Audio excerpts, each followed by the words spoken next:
বন্ধু, সমাজকর্মী, সমাজ দরদী, আদিবাসী মানুষ, সাথে সাথে এই এলাকার শুভবুদ্ধি সম্পন্ন মানুষ প্রত্যেককেই ভারতীয় আদিবাসী ভূমি সমাজের পক্ষ থেকে, ইউনাইটেড ফোরাম অফ অল আদিবাসী অর্গানাইজেশনের পক্ষ থেকে ফুল জোহার জানাই। আজকে আমরা অত্যন্ত একটা পূর্ণ দিন নির্বাচন করেছি। জোয়ার বিদ্রোহের সূচনাকারী জগন্নাথ সিং এর আজকে শুভ জন্মদিন। আমরা সেই জোয়ার বিদ্রোহের সূচনাকারীর আত্মবলিদানকে সাক্ষী রেখে, তার আত্মত্যাগকে আমাদের পাথেয় করে আজকে আমরা সিআরআই দপ্তরে হাজির হয়েছি আদিবাসীদের সাংবিধানিক হক অধিকার আদায়ের লক্ষ্যে। আজকে আমরা প্রত্যেকেই জানি যেভাবে রাজ্যের আদিবাসীদেরকে আদিবাসীদের জায়গায় সাংবিধানিক অধিকারটা পাইয়ে দেওয়ার চক্রান্ত, তার বিরোধিতা করবার জন্য আমরা আজকে সিআরআই দপ্তরে এসে হাজির হয়েছি। কারণটা কি জানেন? কারণটা হচ্ছে 24 পরগনার সন্দেশখালী এলাকার যে সমস্ত মাহাতো পদবীধারী, সন্দেশখালীর বিধায়ক সুকুমার মাহাতো, যার বাবা কানাইলাল মাহাতো চাষা কুর্মী যার জাতি, তার ছেলে বিধায়ক সুকুমার মাহাতো কি করে ভূমিজ হয় তার ডকুমেন্টস এই সমস্ত ফাইলগুলোতে আছে, যেগুলো আমরা বন্দী করে নিয়ে এসেছি। সিআরআই আধিকারিককে জবাব দিতে হবে কোন রিসার্চ, কোন গবেষণার প্রেক্ষাপটে সুকুমার মাহাতোর মতো একজন কুর্মী, যাকে ভূমিজ বলে স্বীকৃতি দেওয়া হয়েছে, ভূমিজ সাবকাশ দেওয়া হয়েছে।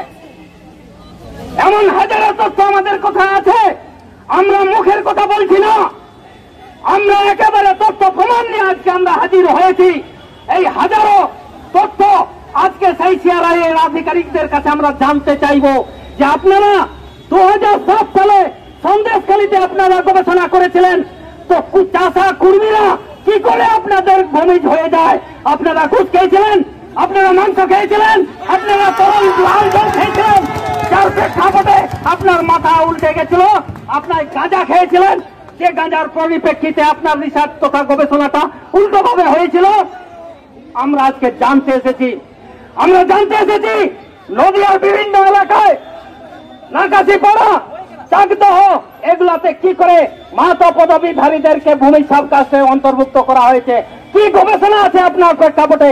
আমরা সঙ্গে যেতে চাই, আপনাদের সহযোগিতা করতে চাই যে তারা কিভাবে আজকে ভূমিজ হয়ে যাচ্ছে, বেদিয়া হয়ে যাচ্ছে, কিভাবে হচ্ছে।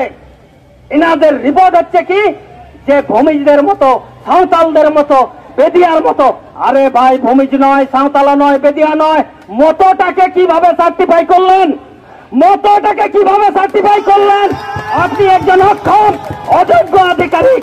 আপনার এই সিংহাসনে, আপনার এই চেয়ারে, এই দপ্তরে, এই সিআরআই এর মতো গুরুত্বপূর্ণ আদিবাসীদের ভাষা সংস্কৃতি রক্ষকের যে অফিস, সেটাতে বসার মতো আপনার যোগ্যতা আছে বলে আমরা মনে করি না। আপনি অযোগ্য, আপনি দায়িত্ব ছাড়বেন। আপনি যার হেলনে চলছেন, সেই নবান্নে গিয়ে খবর দেন যে আদিবাসীরা আজকে এসেছে আমার এই আসনটাকে তুলে ফেলতে, তিনি যদি বাঁচাতে পারেন তো বাঁচান। আজকে কিন্তু এটার একটা হেস্তনেস্ত দেখেই কিন্তু আমরা যেতে চাইছি, এটা মনে করবেন না, এটা হালকা মনে নেবেন না। আমরা এর শেষ দেখেই ছাড়বো। তাই বলছি, কেউ এখান থেকে যাবেন না। আমরা যেভাবে এসেছি আমরা ভিতরে যাব, আমাদের যে সমস্ত প্রশ্ন রয়েছে সেই প্রশ্নের সঠিক জবাব নিয়ে এখানে ফিরে আসবো, আবার আপনাদের জানাবো।